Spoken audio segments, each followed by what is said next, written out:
Okay, so we're going to start today with, we're going to continue chapter 6. Okay, last week we spoke about the animal soul. We have two souls, and we went a lot into the animal soul and compared it to the godly soul. So I'm going to start off with a cute little story for us to see where we're going to today. So there was this person that came to the border, like Canadian-American border, they check everything. And he comes every day with a truck full of sand. And when he comes, the officers, they searched for stuff that was hiding probably in the sand. So they're searching through the sand, digging, and they don't find anything. The next day, the truck driver shows up again with a lot of sand, with a truck full of sand. They search, and there's nothing there. And every day he's driving another truck of sand. So one day the officer realized, and he told him, listen, why are you taking sand each day to the other side of the border? Especially if you have nothing to hide. Like, is it missing sand on the other side of the border? Like, what are you doing?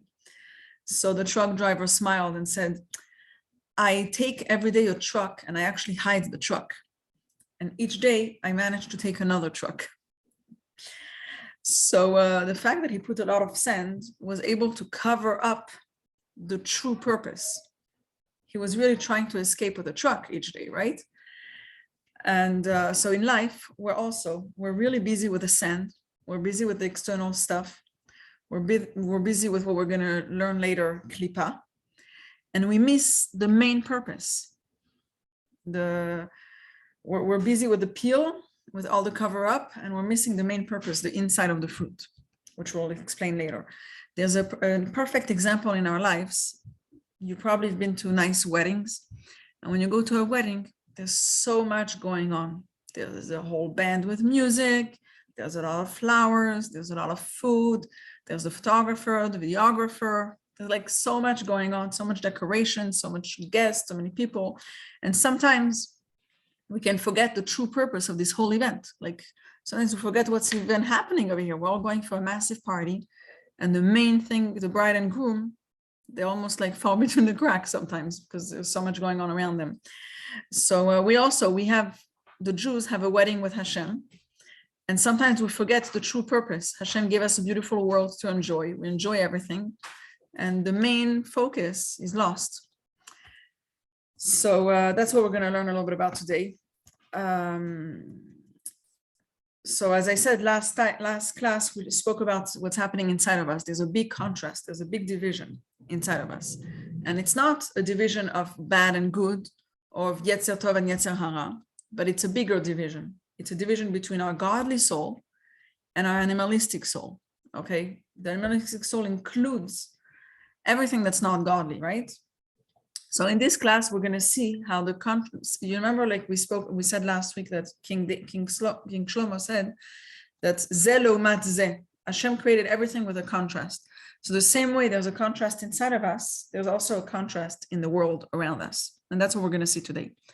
And we'll see that the division of the world is also divided, but the division of the world is not a division of good and bad, but the division of the world is tzad hakdusha, like the side of holiness, and the side of sitra achra, like anything that's not holiness, which we'll explain soon.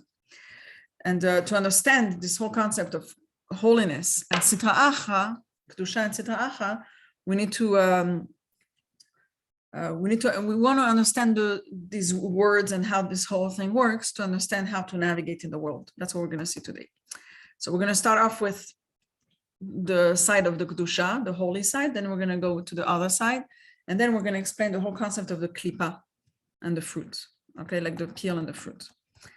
So we have one side of the world. It's called tzad hakdusha, the side of holiness. Okay. So to understand this, we need to go back, we need to really go back and start to understand what is the term kedusha. What does kedusha mean? So when I try to think of synonyms or words that you think of when I tell you the word kedusha, what comes up to your mind? Call out.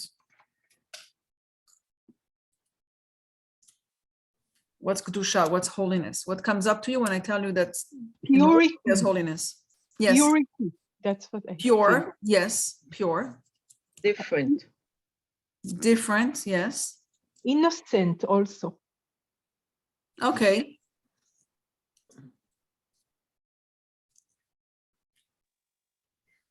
Is it connected to God? Yes, it's holy. Okay, it's also something special, something important, right? It's like, it sounds positive and good and spiritual. The perfect example to know what, to understand the word kedusha, holiness, is in a marriage. In a marriage, it's called kiddushin and nisuin. Kiddushin, the act of marriage, is called kiddushin, from the word kadosh, from the word holy, from the word kedusha. What's going on over there? Kiddushin, the husband gives a ring to the wife. Okay, the groom to be, the husband to be, the groom gives a ring to the girl, to the bride, to his wife to be. And what does he say when he gives the ring? הרי את מקודשת לי. הרי את מקודשת לי. Yes, וטבעת זו. you all know it. Yes. הרי את מקודשת, מקודשת. What's מקודשת? What is it? What is the? From the word kadosh. קדוש. So he's telling her you're holy. Separate. What is he telling her? Separate. You're separate Yes, now from all. exactly. He's telling her you are separated. He's not telling her you're holy, I'm marrying a holy woman.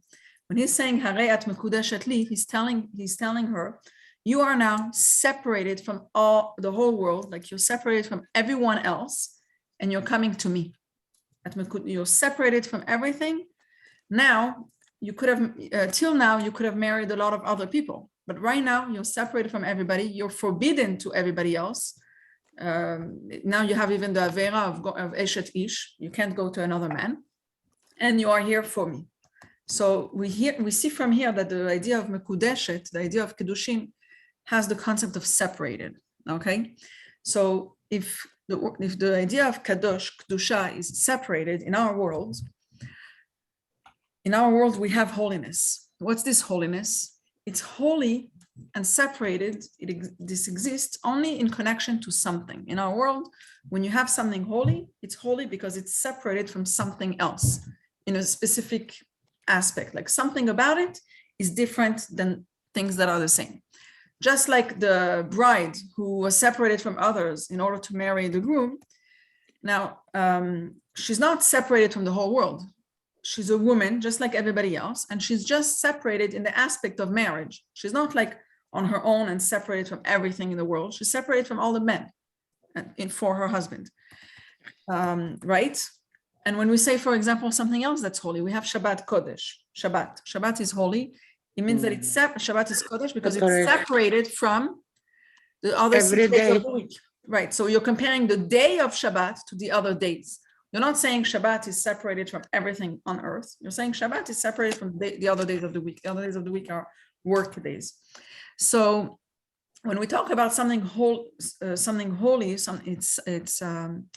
something separated, but it's something separated from something. Now, if I tell you that there's something that's completely separated from the entire world, from the entire reality, and it has nothing in common with the reality, it's just separated and somewhere else and a complete separate entity. Is there something that's exclusively separated and holy? What can you think of? That's not compared to something else. Hashem. Exactly. Excellent. You got it. So there's nothing in the world that's really holy. Everything in the world is a creation and has something in common with the human. Okay. Even like the highest human, they're still human. Like the highest person on earth is still a human being. The highest place on earth is still part of the creation of the world. It's not completely separated. In the world, nothing is completely separated. The only holy and completely separate thing is Hashem. Hashem is called Hakadosh Baruch Hu. Hakadosh, the holy, blessed be he, right? Hakadosh Baruch Hu. Because Hashem is completely separated from the reality. He has nothing in common with us. He's the creator and we're the creations. there's a huge gap between Hashem and us. Like it's an infinite gap. Like he's completely something else and we're completely something else. So when we say Kedusha, okay, so now I have a question to you. If only Hashem is holy, okay, the only separated and holy thing in the world is Hashem, how could it be that there's other things that are holy in the world? There's places that are holy, there's people that are holy, you know, we have a Beit HaMikdash that's holy, we have people, even the Jews were called Goy Kadosh, we're a holy people. So how does that happen? How could that happen? So I'll tell you, there's nothing that's holy on its own, okay? The only thing that can bring holiness into something is Hashem. Hashem is the source of holiness, okay? He is holy completely, and he can choose to put his holiness into something or into a place. And then that thing becomes holy, okay? That thing is gonna have in it some kedusha, some holiness. Now, when Hashem chooses to put his holiness into somebody or into something or into a place, there's one condition, one major condition for that to happen.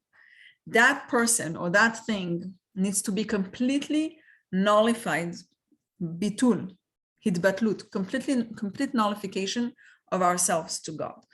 So what does it mean? It doesn't mean I'm saying, oh, I'm nobody. No. I'm Hani, okay, whatever, I'm a person, but I'm putting aside all my personal interests, all my personal wills, my own existence, I'm putting it aside in order to give space for Hashem. Once you do this work of bitul, then you allow space for kedusha, for Hashem to put his kedusha, for Hashem to put his holiness inside of us or inside of a place. So we need to go out, the item or the place or the person needs to go out of its own existence and give space for Hashem to be in there. The perfect example for that is Moshe Rabbeinu. Moshe Rabbeinu, on one hand, was a very holy person. He was able to talk straight to Hashem. He received the Torah directly from Hashem, right? Moshe Rabbeinu is he's a holy person. Moshe Rabbeinu, at the same time, it says, Anav Mikol Adam. He was the most humble person in the world. So that's the fact that he was humble, the fact that he had total nullification to Hashem, that's what enabled him to receive so much holiness from Hashem. Now, other examples where we see that something can put itself aside and leave space for Hashem, and then that's how it becomes holy, is the Torah, Torah HaKdosha. Our Torah, the whole existence of the Torah is that it's an expression of Hashem's will. It's saying what Hashem wants.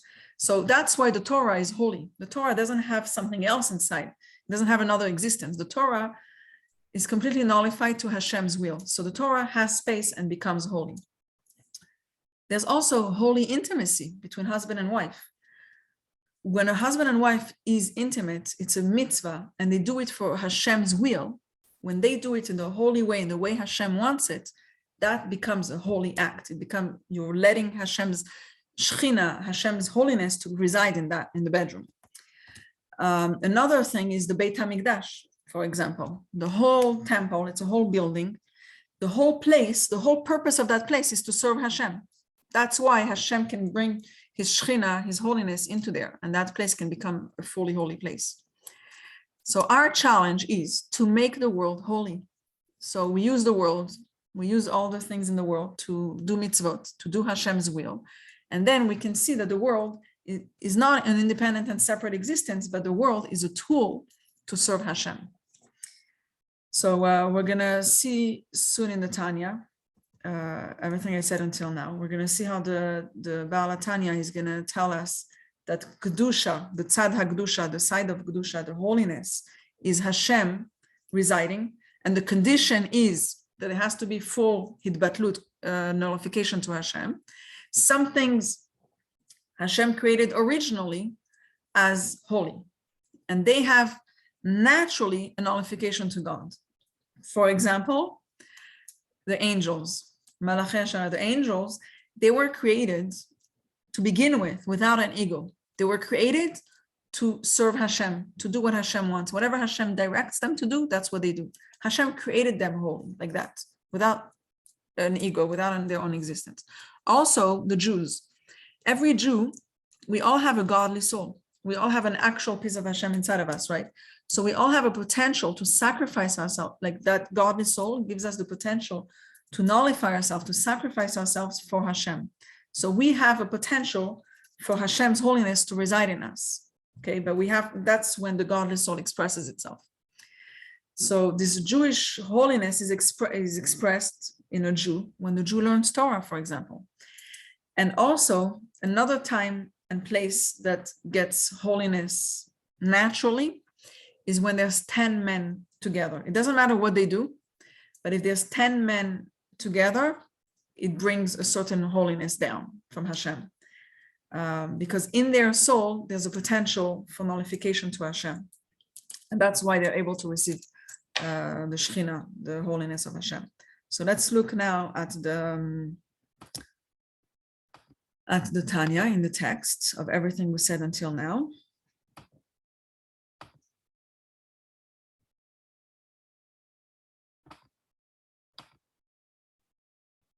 Oh, second, sorry.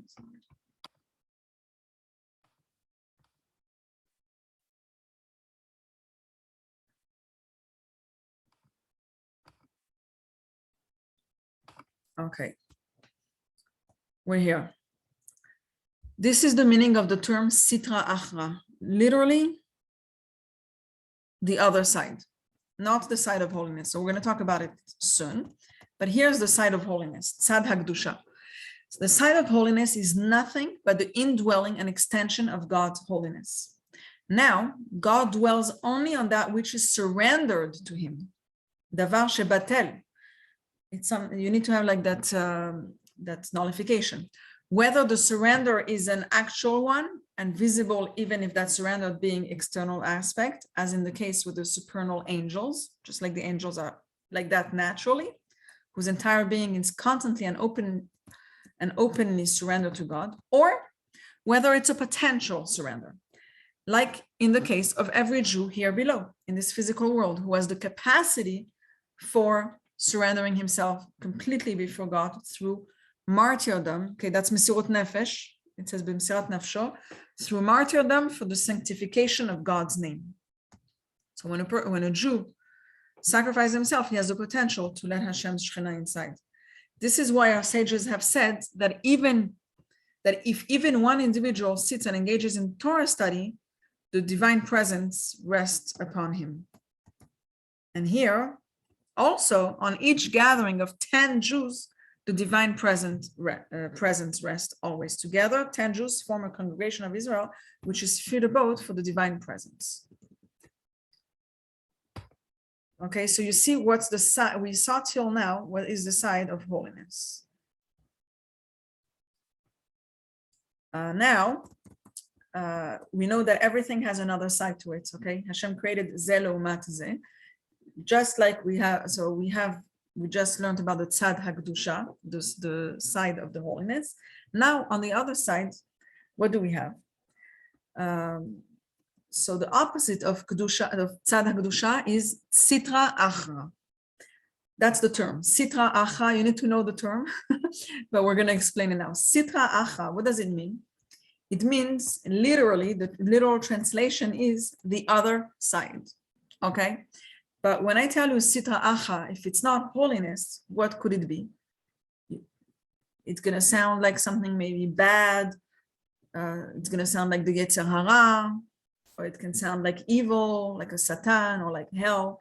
So when I tell you if it's not holy, it could sound like something scary, but it's not. It's just the other side.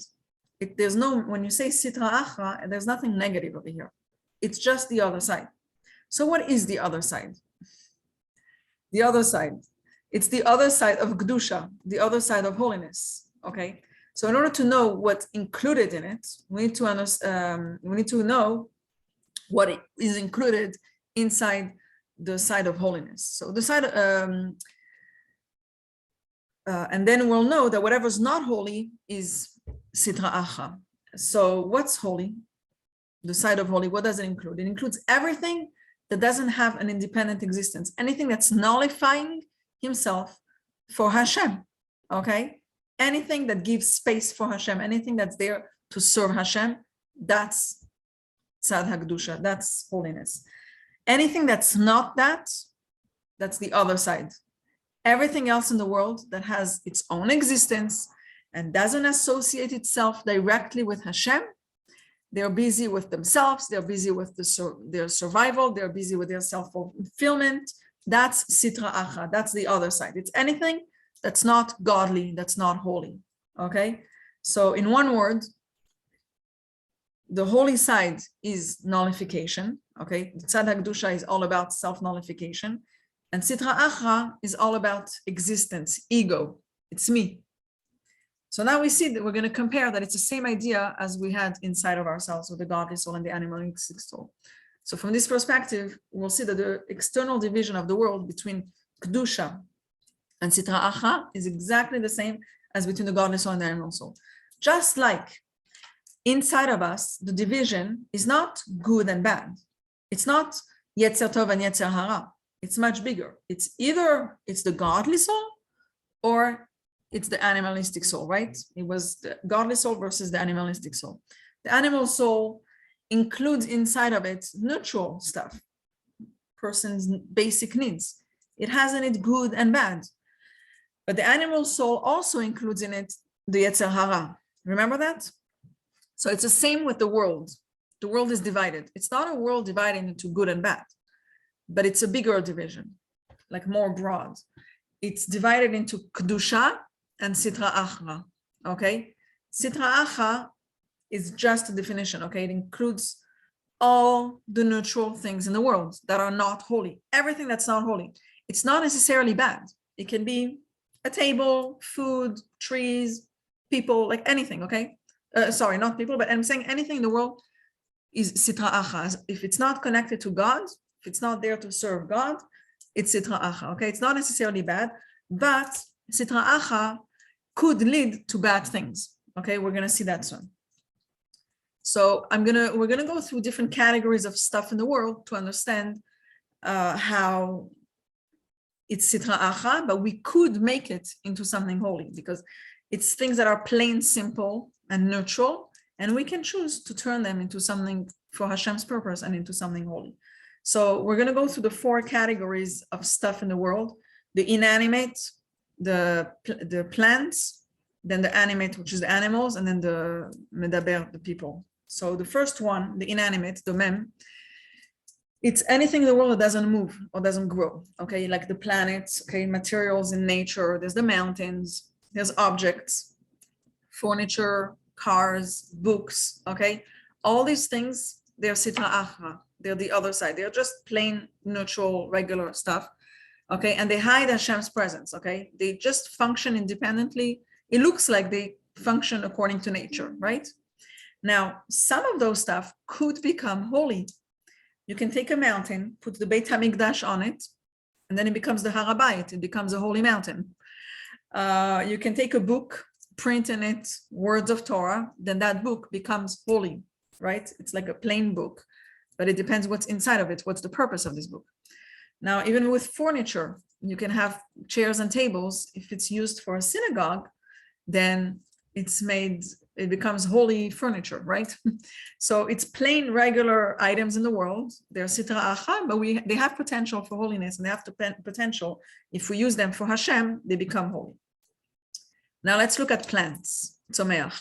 We have fruits, vegetables, trees, plants, okay, all those things. It's regular stuff in the world. They're neither good nor bad. They're Sitra Acha, they're the other side, right? Now, if you take the 4 species, you take the etrog, lulav, hadassim, and aravot, like you take the 4 species, like the citrus and like the palm branch and some leaves based on the Torah, then you got those leaves, all these species turned into something holy, into a mitzvah. Those very basic, regular things they turn from Sitra Acha to the side of the Kedusha. Also food. If you have good food for Shabbat, to make Shabbat nicer or to make a holiday nicer, then it's a mitzvah. The whole food becomes something holy. Now we have the animals, chai. the animates, the animals, fish, birds, okay, all these things, they don't talk, but they move around and whatever, they're fully alive. So most of them, it's all sitra achra, right? Some are forbidden, we'll talk about it soon, but some have potential to become holy. Okay, some animals, if they're being taken for sacrifice in the times of the temple, those animals become their basic sitra achra, but they can become holy. If you use meat, you eat meat for Shabbat, you eat meat on the holidays, that meat from the animal becomes something holy. Also, we have parchment used for the Torah and the mezuzah and the tefillin. Where does it come from? It comes from the skin of a cow. So it's like, it's a cow, but when you take the skin and you turn it into parchment and you write holy words and it becomes your mezuzah on your door, that becomes something holy. And then we have the people, humans. The medaber, that includes humans. There's regular humans, there's a Jew, okay, and there's the animal soul and there's the godly soul. So everything that's not the godly soul is sitra achra. It's ego-centered. A human, it's all about me. It's survival. That's definitely sitra achra, right? But the godly soul, it's somebody that wants to serve God, then it becomes kedusha. It becomes the sadak kedusha. It's all about nullifying himself to Hashem. So in life, we can eat, drink, sleep, work, have pleasure, we have personal needs, we have a family. Usually everything in our life is regular stuff, it's sitra achra. Because it's not for, we don't do all these things for Hashem, we're doing things for our basic survival. But if it's done for Hashem, if it's done for God's sake, then all these activities could become holy. If I'm going to eat and drink because I want to have more strength to study Torah, if I want to have more strength to serve Hashem, then the eating and drinking becomes a holy act. Now, we could think that the holiness comes from Hashem and the other stuff comes from other sources, right? It seems that way, but anything that's holy is Hashem and anything that's not holy, okay, it's nature, Mother Nature creates it. No. King Shlomo tells us, Ze l'umat ze asa Elokim. Everything Hashem made. Hashem made both sides. Even the not holy things that seem to be a contradiction to Kedusha, everything is part of God's plan, okay? There's light and there's darkness and everything is part of the game that we're supposed to be playing here. So if everything is from Hashem, why are things hiding in Hashem's existence? If everything Hashem made this way, then why are things hiding over here? So we need to learn the terms panim and achor. It's the face and the back. So in life, sometimes we do things without a choice. There's things that we do because we need to get to a goal. We need to get something done, but we don't really like doing it. So sometimes you need to give something to an enemy. So how are you going to give it? You're going to give it with turning your back, without a connection, without connecting while you're doing it. And then there's things that we do that we want to do it. We're happy to do it. And the way we do it, it's a goal on its own. If you give something to your friend, you're going to show your face. It's going to be panim. You're going to give something to your friend happily. You're going to look, you're going to make eye contact. You're going to do it with a smile. You're going to want to see his face. Think about work. We spend a lot of time with work, traveling to work, thinking about work, figuring out what's best in our work. It's most hours of our day. So when we work, is it a goal on its own, or is it a means to get to the goal? Is it something that we're facing happily, or is it something that we're turning our back to? It's a means. Okay, so it could be means, yes. It depends. Why? Yeah. If we are doing it happily, Exactly. then it's like, means to an end.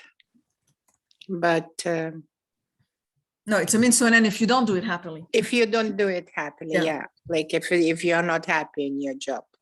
Right. But if you're happy, Exactly. You feel like if That you're the bonus. business owner, yeah, if you're the business Yeah. owner, all into it, that's your goal on its own, right? yeah. Exactly. So you can do your job all motivated and you feel like you're giving and you're even volunteering, giving more hours on your own and everything. Right. That's the goal. Yeah. That's the idea of panim. That's when we're facing it, okay? But if a Yeah. person doesn't like the job, it's not pleasant, and he's doing it just because he Yeah. needs money to pay his bills, then it's Yeah. a means to the goal. And then he's doing it facing the back, like the back is through the back. Sometimes you can be in between. You can enjoy your job, but the main reason you do your job is because you need a salary at the end of the month. Yes. You wouldn't do it if you didn't need the money, right? So now from that we're gonna understand better. The same thing is with the tzad hagdusha and the sitra achra. There's the side of the holiness and the other side. It both Mhm. come from Hashem. Okay, the tzad hagdusha, the holy side, it's received by the person like panim, from the face. Hashem wants it as a goal. This is what Hashem wants. Hashem is building this connection between him, like there's a direct connection between Hashem and this holiness, right? Hashem is facing the holiness. That's what he wants. But now Hashem also has sitra achra. Okay, but there's no direct relationship between Hashem and the sitra achra. He doesn't really want it. It's not like the best relationship. So he's hiding it. It exists, but he's hiding that part of him. Okay, Hashem's light is going to go down and it's going to be hidden till it exists from Hashem's power. But in that way, Hashem is completely hidden. This hiddenness is like the galut, it's exile, okay? It's like we really don't see Hashem. It's like a person in exile can't express himself. So Hashem's light, together with the sitra achra, it's not revealed, it's not expressed, it's the back, okay? Now in the man's soul, in ourselves, we have the face, the panim, which is the godly soul, and that's what pushing us to do Hashem's will. That's the Torah and mitzvot, and we receive we receive the light of Hashem, face to face. And then we also have the animalistic soul that we get from the back. Okay, it pushes us to enjoy life, to do whatever, to do things that are allowed, that are forbidden. Okay, and over there we're disconnected from Hashem. It's our back to Hashem. Okay, so we're going to see exactly these two sides in the Tanya now, and we're going to see the next part of the Tanya. We're going to see how the Alter Rebbe is going to explain what the sitra achra is. That it's something separate on its own. Okay, it's davar nifrad bifnei atzmo. It's separated on its own, and he's going to explain that the sitra achra, this other side, comes from Hashem, but from the back. And it's a process of contracting himself because he's hidden, and there's the ego, and it's all disconnect from Hashem. And this world has two sides. On one hand, there's a world of hiddenness. We don't see Hashem. Okay, it looks like the world can sustain himself. Okay, that's a world of sitra achra and klipot, which we're going to see soon. There's a lot of politics, a lot of personal interests. It's also a world of lies. Okay, we're going to see how bad this world is described by the Tanya. We're going to see it in a minute. And on the other hand, there's the world that was created by Hashem, that's sustained by Hashem every minute. The Alter Rebbe explains this like you'll see that there's like a footnote where the Alter Rebbe explains that there's the 10 powers of Olam Asiya, like of the world of action.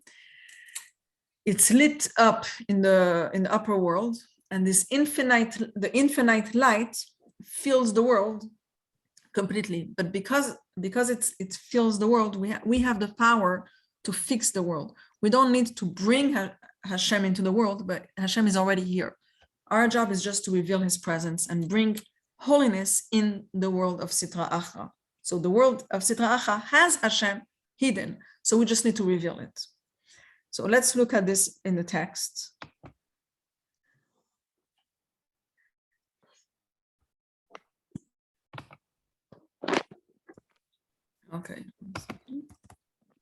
Okay. Anything, however, that does not surrender itself to God, but considers itself as if it's a thing separate unto itself, does not receive its life from the holiness of God. The return of the Alter Rebbe's word, the self-styled separate being does not receive its vitality from the pnimiyut, the inner aspect of holiness, from its very essence and core, but from its achoraim, from the back, its hidden part, its hind part, so to speak. Okay, that's the back. This limited form of life force reaches the klipot by descending degree by degree through myriads of levels in the chain-like descent of the world in the manner of cause and effect. The vitality descends also through many tzimtzumim or contractions, and this process diminishes the vitality to the point where it's incomparably lower than its original state. So greatly diminished does the light and life force become, diminution after diminution, until it is able to become contracted and closed in a manner of exile, meaning that instead of being surrendered to the divine life force, the object in which the vitality is closed masters it. As for example, a captive in exile is mastered by his raptor, so he can't express itself, right? The vitality is thus in a state of exile within that object, which is separate from holiness, giving it vitality and existence, causing that object to pass from non-existence to existence, so that it does not return to its original state of non-existence, or it was before it was created by the vitality closed in it. This is why this world, with all it contains, is called the world of klipot and sitra achar. Klipot will explain soon. Despite the fact that this world too receives its vitality from God's holiness, this is also why all affairs of this world are severe and evil, and the wicked prevailed in it. Okay, look at in Hebrew, for those of you that know Hebrew. Okay, this is how bad the sitra achar can get, as it is written in its high portal 42 end of chapter 4. Okay, I'm going to stop here, and we're going to now talk about the klipot situation. Okay, so now we learned the whole concept of sitra achar, which is the other side of kedusha. Okay, and now we're going to learn another term from Kabbalah. It's called klipot. Okay, and with that, we're going to compare to the relationship between holiness and the world. We're going to compare the relationship between holiness and the world to the relationship between a fruit and the peel of a fruit. So, for example, you have a fruit and you have a peel. Okay, just picture your orange or your apple, whatever you want. The goal is the fruit. Okay, the peel covers the fruit. Okay, now in order to get to the fruit, you have to remove the peel, right? On the other hand, so the fruit is the most important and the peel needs to go away. But on the other hand, the peel is very important. Why? Why do we need the peel? It It protects. preserves the essence also. Yeah. It's protecting. Exactly. It protects the fruit. It protects. It Yes. protects the fruit. So we need the peel. Remember that, okay? The peel is necessary to get to the fruit. If there would be no peel, you would have no fruit. So the peel is necessary for the fruit. And the peel is actually even seen way before the fruit. When you see a fruit, you see the peel. You don't see the fruit, okay? So the peel and the fruit represent the means to the goal and the goal itself. To get to the goal, we need to go through the means, okay? The way to get to the goal is very important. The means is very important to get to the goal. But in the end, the most important thing, the main thing is the goal, okay? Now, it's very important to not get confused between the means and the goal, okay? It's not to get confused between the peel and the fruit. So where are we going to? Our world is like a peel, okay? It's only a means. Whatever you see around you, that's the peel, okay? It's just the means. That's why this world is called Olam HaKlipot. It's called the world of peels, okay? We live in a world of peels, okay? The holiness in the world is the fruit. That's the goal, okay? The fruit is the holy part of it. So on one hand, remember now we said about the peel and the fruit? On one hand, the peel was very important because it protects the fruit, right? So the world is necessary to get to the holiness. You need the sitra achar, you need the klipot, you need the world in order to make it holy, to get to the holiness. You can't have holiness by itself without a world. You need the peel. On the other hand, it's very important to not get confused and remember that the goal is the holiness and the world is just the means. A lot of people and all of us, we get confused. We have the world covering up and we're just in the world and we're forgetting about the holiness. So hopefully you understood the idea of klipot. Klipot is the peel. When we say klipot, we're saying the world, as opposed to the goal, which is the holiness. Right. Okay? Now, there's two types of peels. Some peels are very hard. We can't eat them. We need to break it. We need to throw it out, just like the peel of walnuts. Okay, they're really not fun. They're very hard. You're not going to enjoy it. They're really like impossible to eat. Also, a coconut. You can't eat the peel of a coconut, right? It's very hard. It protects the fruit, yes, but it's you don't want to eat it. It's not part of the fruit. It's like only protecting the fruit, but it's not part of the fruit. Now you have peels that are very soft. After doing a little bit of work, you can eat them, right? Tomatoes, cucumbers, okay? It's edible. The peel is edible. The peel is, and it's almost considered like part of the fruit, okay? There's a peel. You can many times eat it together with the fruit, right? It's like part of it. So in the world, we also have two types of klipot. We have two types of peels in the world. Okay, that was with the fruit. Now we're going to talk about the world. So some peels in the world are just our means, and they're still connected to the goal. Okay, and some are only a necessary means to the goal, but they have no connection to the goal. Okay, like some peels in the world, it's disconnected from the goal, like it's not good for the goal, like you can't eat it together. But some are part of the goal and you can eat them together, right?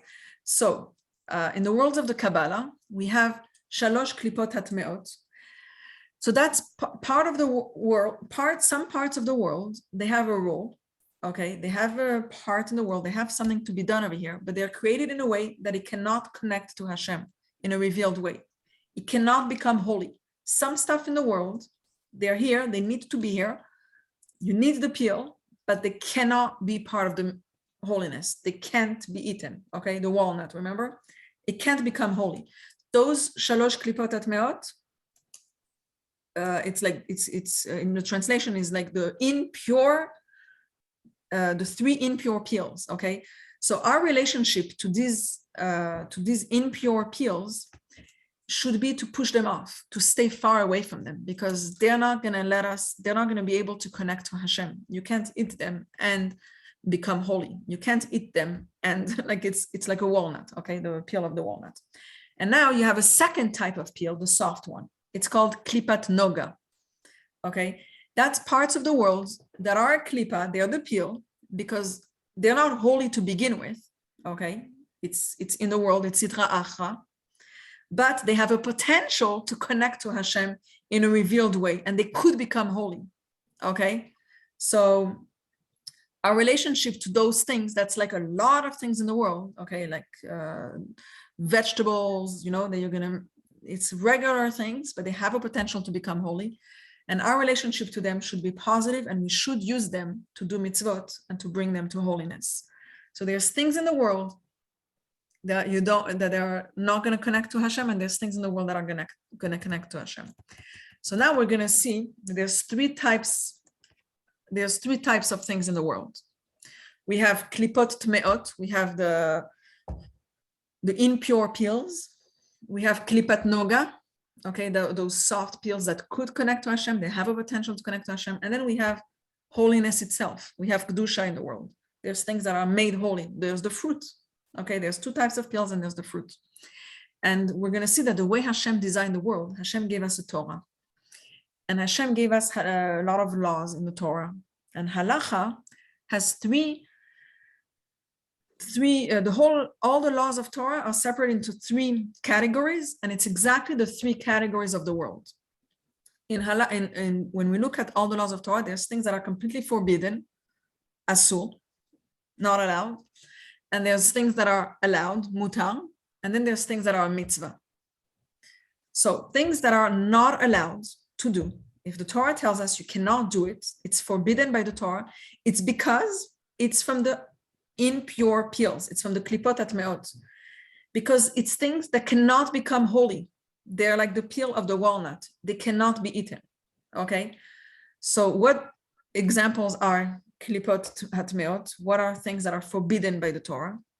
Non-kosher animals, We're not allowed to eat them. They have no potential to become pure. They have no potential to become holy. Food that are forbidden. Okay, we're not allowed to eat food that like there's the laws of Shemitah, the laws of Orla, like to wait 3 years. There's all the laws of the food. If you eat from the food that are not allowed, those food have no potential to become holy. Also, non-Jews are, like with all Jew sensitivity, non-Jews are in the category of klipot atmeot. They're things that cannot become pure. That's why we can't marry them, because there's no potential of holiness in a non-Jew. So marrying them, there's no holiness over there. You can't achieve holiness with by marrying a non-Jew. Also, anything that's forbidden by the Torah, okay, it means that it's a sign that it's klipot atmeot. It's things that cannot connect to Hashem. For example, like, okay, all the non-kosher food, there's also, let's say, you can't wear wool and linen together. So those clothing cannot, they have no potential to connect to Hashem. Also, sometimes they can take us away from Hashem. They're like a yetzer hara, right? It's things that are not allowed. Now we have a second category of mitzvot, second category of things that the Torah allows us to touch, okay? Mutar. Mutar. It's allowed, okay? Because they come from klipat noga, okay? Klipat noga, remember, it's the soft peel. So it's things that have potential to become holy. For example, pure animals, kosher animals, we're allowed to eat, okay? All the food that we're allowed to eat, all the food that grows and that we're allowed to eat, all these things have potential to become holy. So that's why we can eat them. They're not holy on their own. They're not a mitzvah to eat. But if we eat them, we say bracha and we do it properly with all the laws of kosher and everything, we could make them holy. So anything we're allowed to do is klipat noga, okay? You get it? And then you have the third category, it's a mitzvah. Some things are initially designed to be holy. It's a mitzvah. If you do it, you're doing what Hashem wants, you're directly in the fruit, okay? Anything that Hashem tells us in the Torah that's a mitzvah to do, you're directly hitting the jackpot and eating the fruit, okay? There's in the world fruits, and a fruit is a mitzvah. Mitzvah. That's how Hashem created the world. So you see there's the things that are not allowed, and that tells you that it's klipot atmeot, okay? And the only thing the things that were allowed have a potential to achieve purity. So let's look at all this now in the Tanya. It's going to be the end of chapter 6. Okay, to be sure, this world contains the 10 sfirot. Oh no, that was the, 1 second, I'm not reading this, give me a second. Okay, however, the klipot are divided into 2 categories, one lower than the other. The lower category consists of 3 completely unclean and evil klipot, containing no good whatsoever. Shalosh klipot atmeot, okay? Ra'ot legamre, they're completely evil. In the prophet Yechezkel vision of the divine chariot, in which he saw and described the forces that conceal godliness, that are described as a storm wind, a great cloud, a flaring fire, representing these 3 wholly unclean klipot, okay, like completely unclean. From them flows and are derived the souls of all the nations of the world, okay, that's what we said, that's all the non-Jews. And the sustaining force of their bodies, which sustains their existence apart from the soul, which animates them. Also derived from this klipot are the souls of all the living creatures that are unclean and forbidden to be eaten, and the sustaining force of their bodies. So anything that's like, so we spoke about that, all the things that are forbidden, that's also klipot atmeot. The existence of life and life of all forbidden vegetation too, such as orla, the first 3 years of fruit of a tree, and a mixture of grain seeds in a vineyard, and so forth. Like anything that's not allowed means that it's from the klipot atmeot, and derived from this klipot, as it's written in Eitz Chaim, Portal 49, chapter 6. Similarly, the existence and life of any act, utterance, and thought in violation of any of the 365 biblical prohibition, as well as their rabbinic offshoots, are all derived from these 3 impure klipot, as it's written there, end of chapter 5. Okay, so we explained here the shalosh klipot atmeot, but not, we didn't just, like, he didn't mention here the klipat noga, but but at least you saw how it's compared, those three Klippat Noga as opposed to the Klippat Noga and as opposed to the fruit itself. So you definitely understood it. So that was the end of chapter 6. Now I'm going to summarize what we learned and do a nice takeaway from what we learned today. So we learned today the division of the world. There's Kedusha, holiness, and there's Sitra Acha, the other side. The side of holiness includes everything that is nullifying himself to Hashem. Sitra Acha is the other side, anything that's not holy. That includes everything that's considered an independent existence. Like they think they're their full entity, they don't need God in themselves. So the main lesson that we want to learn from today is the way to a meaningful life. So when we look at what we learned today, it can be shocking because it looks like the world is divided into two. There's holy and everything else. Okay, whatever is not holy, it's Sitra Acha. So there's no middle. It's like it's black and white. It could sound very, very extreme and very limiting. And it's very hard to live this way because it feels like everything is not holy. Like we live in a very Sitra Acha world. The truth is that the idea of Kedusha is not here to negate everything in our life. The idea of knowing about the holiness is to bring meaning to life, because without this holiness, life has no meaning. And when we have this holiness, this fruit in the middle, life gains meaning. So we see this in the words of King Shlomo, the wisest man of all of life. He wrote Kohelet, the book of Kohelet, and he talks over there about things that can seem meaningful to us, like all our wealth, our family, our money, the pleasure, okay, everything in the world, whatnot. And in the end, he concludes, he says, Hevel Havalim, Hakol Hevel. Hevel is emptiness, it's like vanity, it's nothing. And in Kohelet, in the whole book of Kohelet, King Shlomo uses the term Hevel 38 times. So when King Shlomo says that all these things in the world that we're enjoying, you know, all the money and all these things, he's not saying it's bad, okay? He doesn't say it's ra. He doesn't use the term bad. He's using the term hevel. Hevel, because life can be good, life can be great, but they're missing something. They're empty. They're missing meaning. That's why it's hevel. That's the idea of Sitra Acha. Sitra Acha is something that has no godliness. It's missing meaning. Okay, it's Hevel Havalim. It's just nothing, like it's just empty. And in another place in Kohelet, King Shlomo reveals the true meaning. Where are we going to? And what does he say? It's a sentence that you may have heard before. Sof davar hakol nishma, et haElokim yireh, ve'et mitzotav shemor, ki ze kol ha'adam. He says, in the end, everything is saved. You should fear God, you should follow his mitzvot, ki ze kol ha'adam, because this is the whole man. He says, this is the whole man, this is everything. So what's the whole man? What's the whole meaning of life? The whole meaning of life is to actualize what Hashem wants. I was created to serve my master, like Nivrati l'shamesh et koni, like our whole purpose that we're here is to serve Hashem. So now we discover the true meaning of life. We discovered that we can put meaning into anything in our life.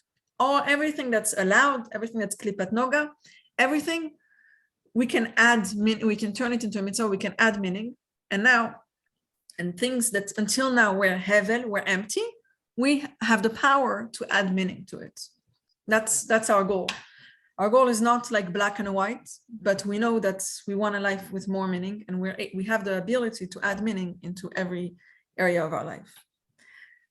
So next week we're going to learn how to put meaning into all the simple things of life, how we can do it, how we can add meaning to everything in our life. And we're going to start with a cool question that you can think about. Which one is harder, to learn the entire Tanakh or to eat dinner? Because eating, that's when it's the real work of bringing meaning into it. When you're learning Torah, there is meaning. So where's the real work? So we're going to talk about that next week. Are you going to be here next week? When Yes, are you going I to? will. I will. I will. I'm leaving on Thursday. We're gonna have class on Monday, Bezrat Hashem, on Zoom.